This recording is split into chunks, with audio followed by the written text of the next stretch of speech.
Fertility Season 2. Today we're chatting with Sara Boyd, a nurse practitioner at Piedmont Reproductive Endocrinology Group in South Carolina.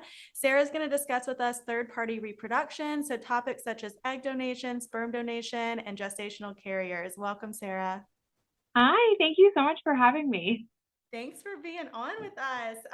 If you want to kind of tell listeners how you got into the field of reproductive endocrinology, I know that's like a specialized field. Yeah, So that would be wonderful. yeah, absolutely. So I did my graduate program in nursing in New York City. When I went into it initially, I wanted to work in oncology. I wanted to work in women's health oncology. Both of my grandmothers died from breast cancer, so that was like my goal. I wanted to work with breast cancer, ovarian cancer, endometrial cancer, you name it, type patients. And then I started actually doing clinical rotations and realized how emotionally draining it was. And I actually started working with one of the nurses at Sloan Kettering who counsels patients on fertility preservation prior to cancer treatment. So I met with her a couple times and then ended up doing my capstone project on fertility preservation prior to cancer treatment. And then, met the folks at RMA of New York, the physicians there. But that's kind of how I initially got interested in this field. And then kind of right out of grad school, I started working there. I was actually hired as a nurse at first because they didn't have any positions opening. And then they created my position as a third party nurse practitioner. So I've actually been working in the third party field since I started working in this field. And it's been about 9 years now. It'll be 9 years in January. Wow. Yeah. That is so cool. And I know Kat and I have mentioned before, but we never have heard it called third party reproduction. That's a term that we're not familiar with. So it's relatively new. I honestly can't remember when people started using it, but it helps to encompass kind of all the things that we do, right? So we work with all those patients that require a third party in order to makes become sense. pregnant, in order to conceive.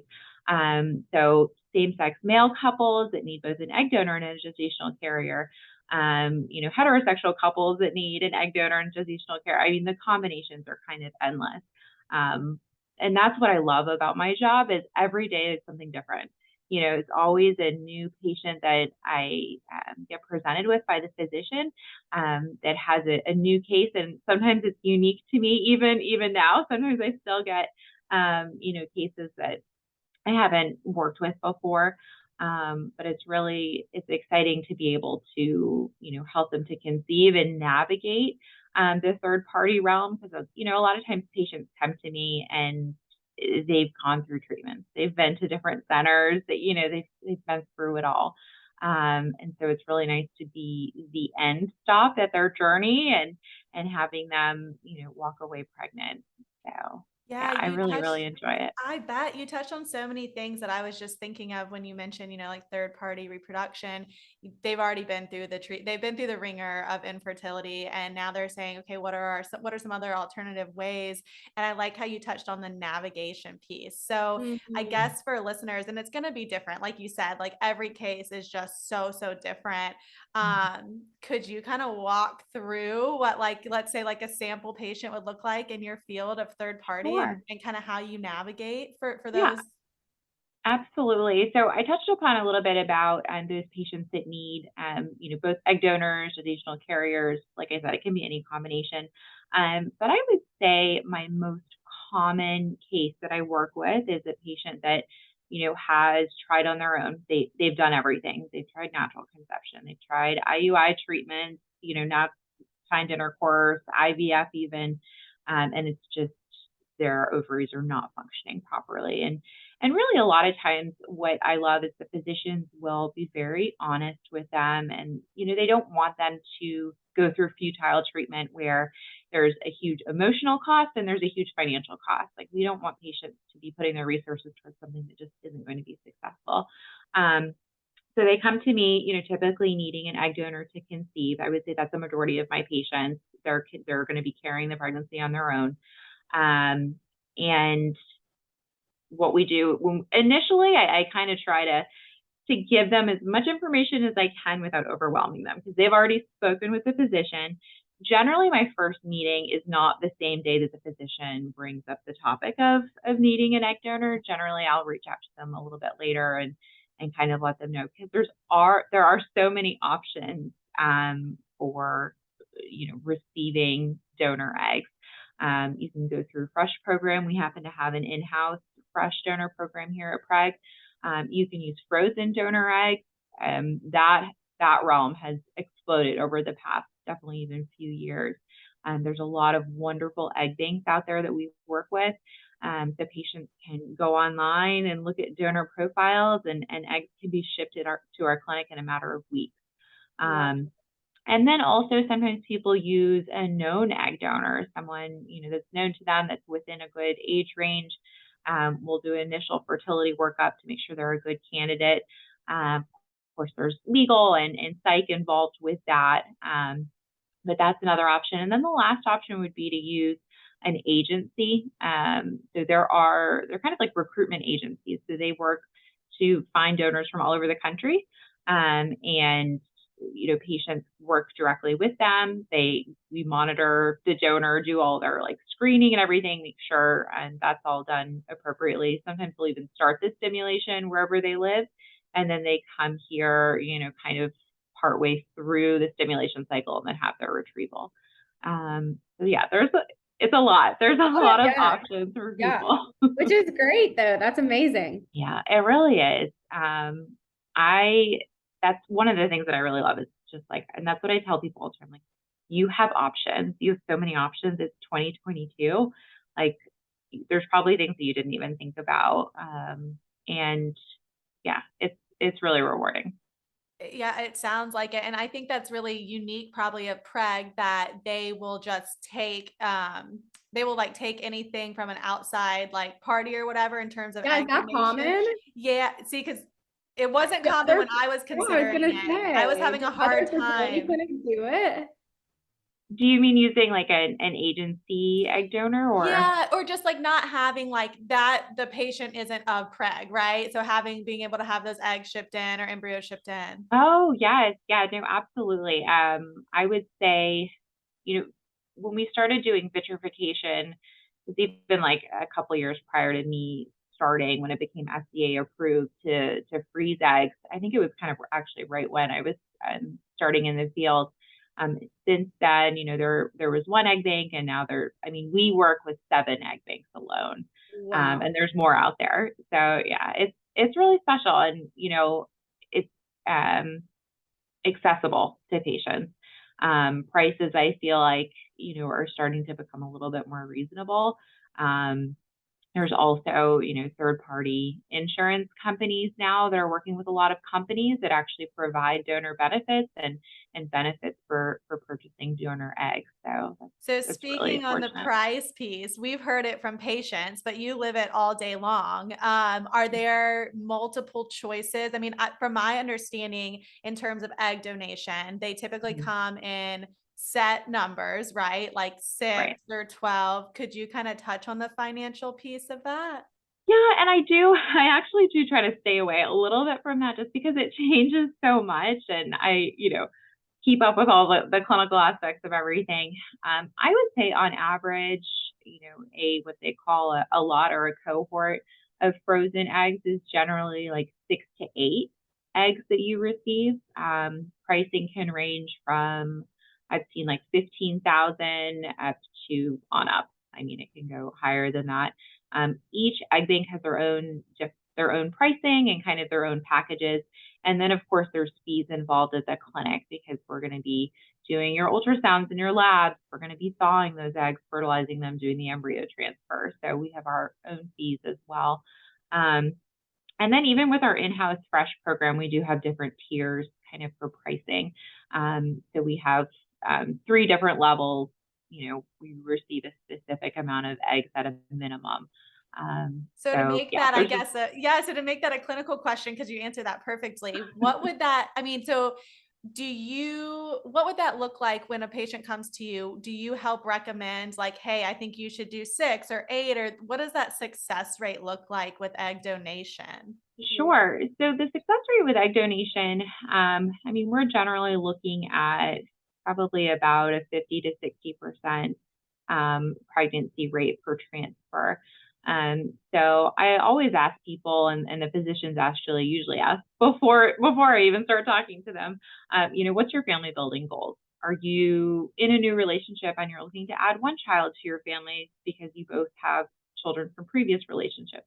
Are you guys just starting out and you want to have at least one child, maybe the option for 2, maybe you want to go for that 3rd child? So sometimes I'll recommend to patients to even purchase a couple, if they're doing frozen eggs, a couple of egg lots, just because generally we look for fertilization at around, I would say, at least 60% of those, maybe more like 70% of those eggs will become embryos. We're now seeing, I feel like the quality of the eggs has improved because of course, there's so much research in our field, and we're starting to not give, especially our egg donors, quite as much medication because we're looking for more quality eggs. It's actually more medication has been shown to even, result in like poor egg quality. So I find that our success rates in terms of like thawing the eggs, most eggs are surviving the thaw, and then a majority of those are fertilizing. Generally, we would see like 1 to 2 blastocyst embryos per 6 frozen eggs, I would say. I would say that's kind of like the average. That's awesome.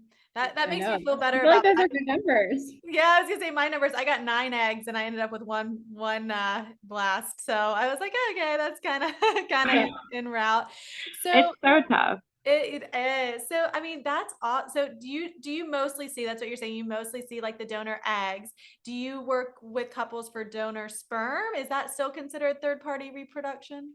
It kind of is, and it kind of isn't with donor sperm.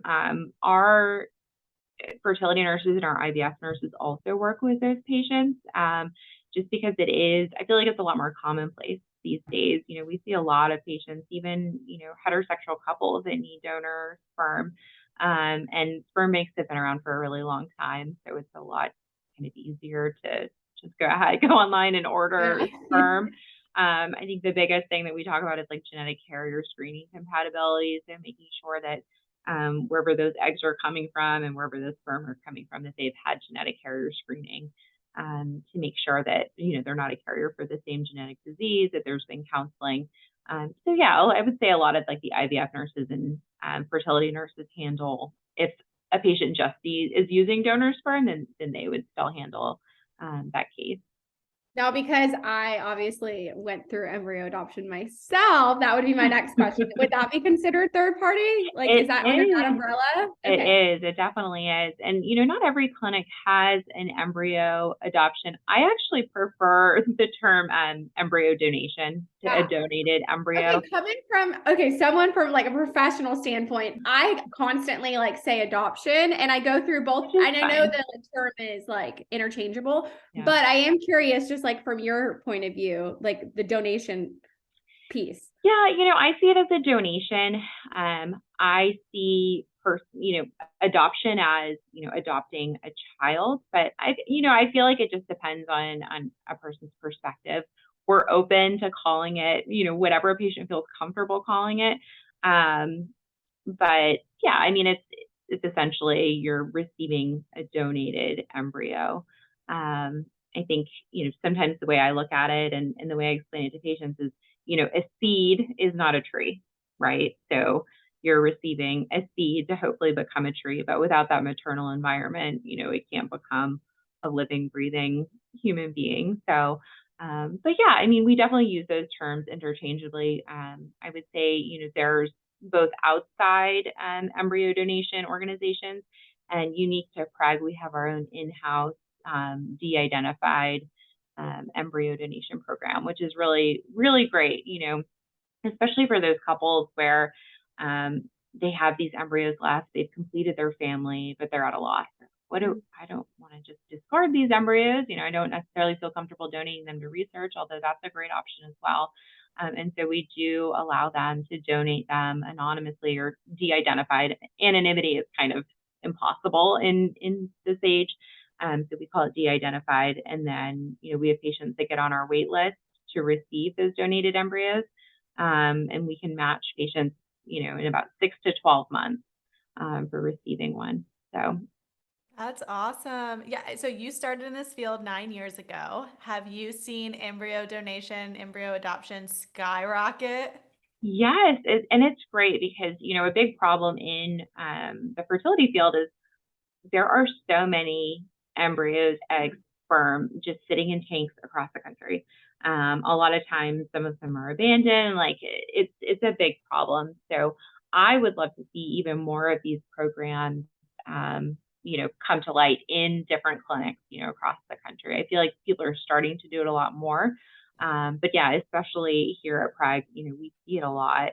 And it's also, for patients that have been through treatment and they are kind of reaching the end of their financial resources, it's a more affordable option, for going through treatment. I have a question just because I'm curious, because from my point of view, like for our family, I never even like thought of egg donor. Mm-hmm. I just went straight to like an embryo. Mm-hmm. But like, is there a way that you describe it to families that are just like coming in and they're like, okay, this is now an option? And like, would you go first to the egg donor before you go to embryo donation? I'm just curious. Yeah. I mean, generally the doctor will be the first one to kind of present that information, and we do lay out all options. Both are great for someone that, still wants to carry the pregnancy. They still want, their body to make that baby. But with using an egg donor, there's still, a genetic link to one parent if they're using the sperm from their partner, if it's a heterosexual couple. So, we do present both options, and it's really kind of personal preference. Yeah. I even have patients sometimes they're like, well, if the child's not, necessarily genetically linked to one person, we don't want it to be genetically linked to just one person. Like we want it to. That was Amanda's wife. I was like, so if it's not my genes, it's not your genes either. Sorry. Right. And so, we do see people are like, we don't want a genetic link to either of us. But there are people that still, in that instance, they'll use donor sperm and donor egg because they want to pick out their donors. So it really comes down to like personal preference. That was the first time I've ever thought of using donor egg and sperm, and it is very unique. Would be a very unique embryo. Mm-hmm. You get to pick both pieces of it. That's pretty cool. I love that. Yeah, that's super interesting. Okay, that just threw me off my next question. I was like, okay, that's what it was. And I mean, maybe you don't have an answer to this, but so in my situation, and I know we have a handful of listeners that have gone through reoccurrent miscarriage that has been unexplained. Like I never had a diagnosis. Okay. So for me, Amanda had this beautiful story of embryo donation adoption. And I was like, gosh, I would love to carry a pregnancy, but I mean, how would you even counsel a patient? And maybe that's, the REI, maybe that's the person doing that, but would that be a good option for somebody that had reoccurrent miscarriage? Yeah, I mean, it potentially could be because, a lot of times in those cases, if there's not a, standard kind of, okay, this is the conclusion, this is what's going on. A lot of cases are unexplained when it comes to recurrent loss. A lot of times, sometimes there's an underlying egg issue that they're not able to detect, or underlying sperm issue, so yes, donor egg is recommended in a lot of those cases, or using a donated embryo where we know, that kind of cohort or the egg and sperm source have created a healthy baby. So yeah, I think that would be, a good option. Or I actually personally was an unexplained recurrent loss patient, and we had frozen embryos when we were engaged just because I work in the field. It was available to me. I feel extremely blessed that is the case. And so we actually conceived my daughter through an embryo who was donated from my younger self. That's Oh, so that is pretty beautiful. cool. Yeah. So it started out as an insurance policy just because I did have, kind of an elevated FSH when I was younger. And so that's when, the physicians I worked with, they're kind of like, you should do this, it's available to you, just do it. So I did have to do a couple of IVF cycles to create a few healthy embryos. We did testing on them as well. So yeah, I mean, I think that definitely is a good option, for those patients. And that's kind of what my physician at the time recommended. Just like, listen, you have a genetically normal, chromosomally normal embryo. Let's try that. That's We're obviously what awesome. we're doing is not working. So Yeah. Right. That was my statement. Like whatever we're doing is not working. We need to move into something different here. yeah, for your sanity, yes, and for the physician's sanity, because I mean, I think we as providers, and I mean, I'm not a provider, but as clinicians, we get just as frustrated, when there's no answers. So yeah, I mean, I think definitely switching gears and doing something different, maybe even sometimes at a certain point, getting a second opinion is a healthy thing. We would never discourage a patient from doing that if, we've kind of exhausted all of our treatment options and maybe they're not ready to move on to using an egg donor or donated embryo. I think you always have to kind of see, get another perspective. I think that's a I good love idea. that. PREG was actually my second opinion. So Yeah. that was a wonderful experience for me. And you really Good. touched on the timeline. I'm specific to PREG, of course, like the 6 to 12 months. And Amanda's touched on timeline before in previous episodes. I don't know if you're aware, Sarah, she went through Facebook. And I adopted 3 all And through Facebook. and like I know it 2 sounds weeks. sketchy, but it worked and it's real. So it was a directed, so it was known. So you're in contact? So I had no idea who the person was at the time. Now it's like an open, and we like constantly send like update pictures and stuff like that. And we know his like biological siblings, and it's open like adoption for us. But yeah, I had no idea who she was. It was through Facebook. Like I joined an embryo donation adoption support group and just like posted on there, and then a woman reached out to me, which is That's amazing. I mean, that's just, again, options. We're able to be so connected these days. I've had a lot of patients that have found a gestational carrier that way, through support groups on Facebook. Of course there are, you never really know, but I do hear actually more success stories than I hear, the alternative. Well, I mean, you actually just like alluded into what I wanted to touch I know, on right? next. So for me personally, that's where I was going, was towards the gestational carrier. And I'd love to hear from a clinicianal or clinic standpoint, the difference between gestational carrier and surrogacy, or if that's just terms again, like donation versus adoption. But for me, I kept thinking, well, it's my body, because all of our losses were genetically tested embryos that were normal. So I was like, what's going on? So if you could touch on that and kind of your experience over the years of what that looks like, and maybe even how it's changed. Sure. So traditional surrogacy is something that we do not do anymore because of the legal implications and the psychological implications. It's when a woman is using her egg in her body to create the pregnancy with the intended parent's sperm or their donor sperm. So the woman who's carrying the pregnancy has a genetic link to the baby.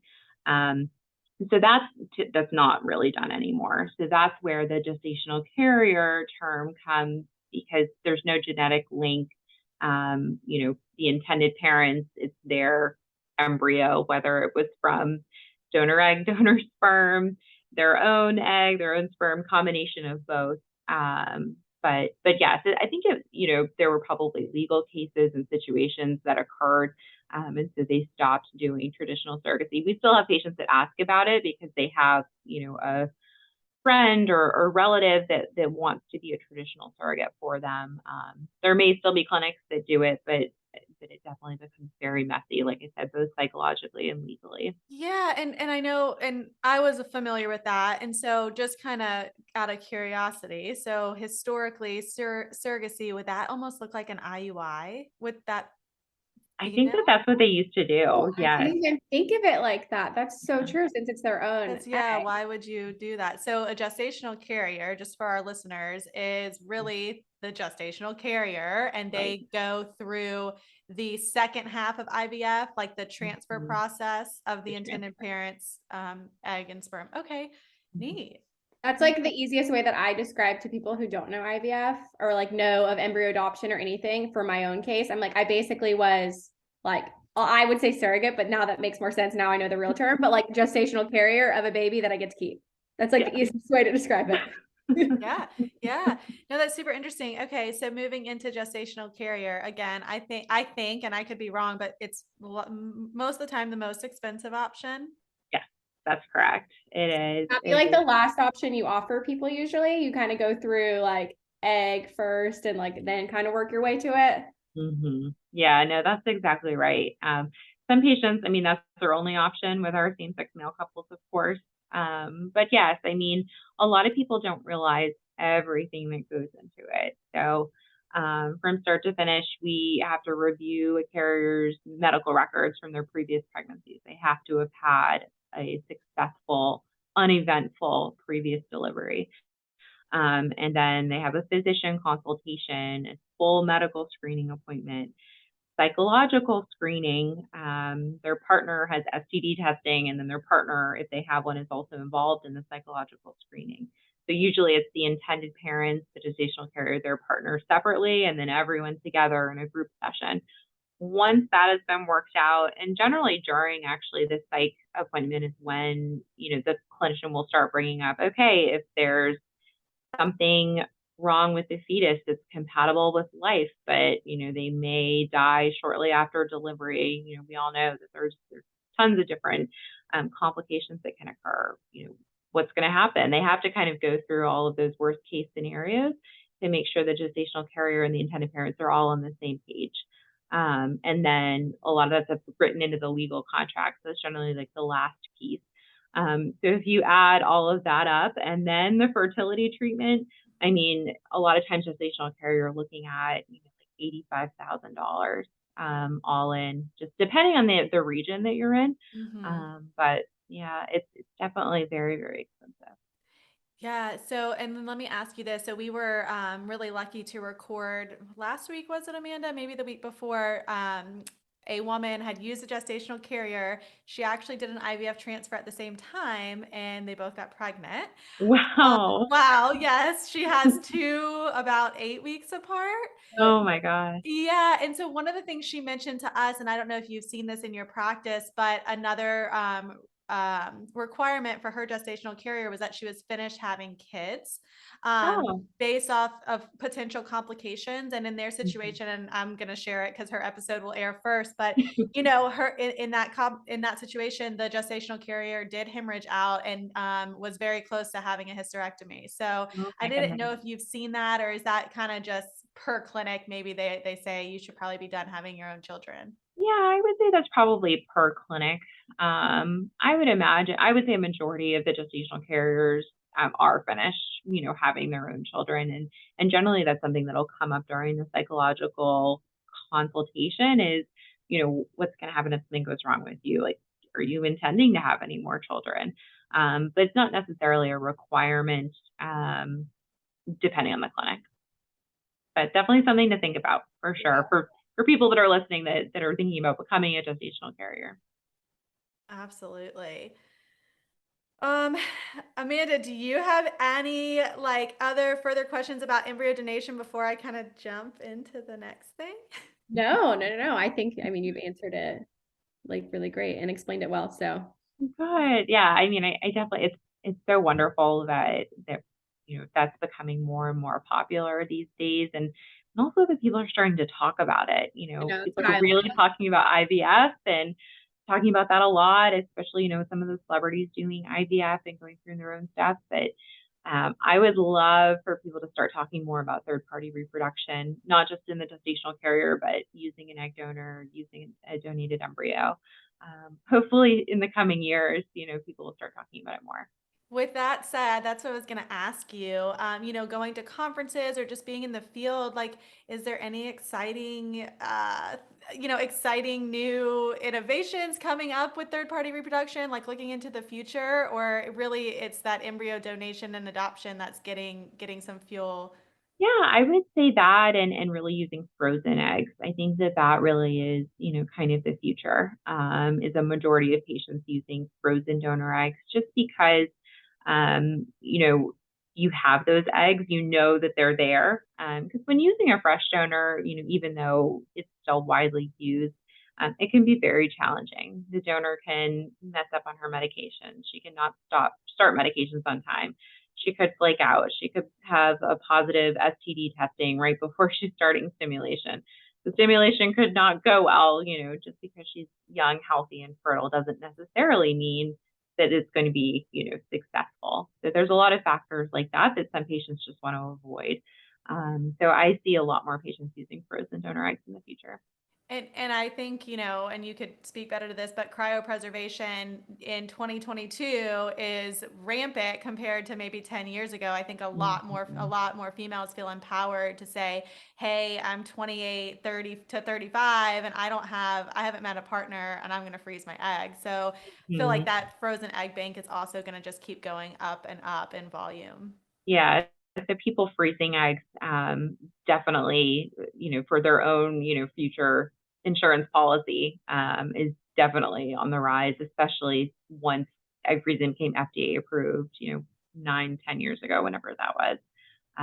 Yeah, and a lot of times, I think that I've heard that there are organizations that are working with patients that want to, freeze their own eggs or donate.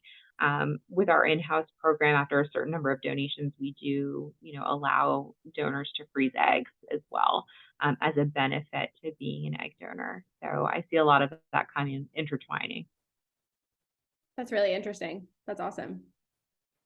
So what would you have to share kind of as we wrap up with some listeners that may be considering third-party reproduction? Do you have any, insight or tips or just advice for those types of patients? I would say go in with an open mind. Just listen to the options that are available. I have a lot of patients that, of course, it's an emotional journey. Like I talked about earlier, I went through, fertility issues myself, and a lot of times people act with their emotions and are like, I'm not doing that. Like if I can't have, quote unquote, my own baby, I'm not going to pursue treatment. And then they come back around a couple months later and okay, I'm open, to hearing what the options are. So just being open to that, and also keeping in mind, your body is still creating that baby. There's a whole field of epigenetics about how the maternal environment turns on certain gene markers, and you have that connection where you're feeling that baby move, being able to experience pregnancy, I think is just such a wonderful privilege. And yeah, just having an open mind and learning about all the options that are available. I think a lot of times people just kind of close off when the physician gets to the point of talking about, donor egg, donor embryo. That's so great. Well, thank you so much. That was perfect. And we really appreciate you explaining third-party reproduction to us and to all of our listeners. So thanks so much for being on with us. Of course. Thank you so much for having me.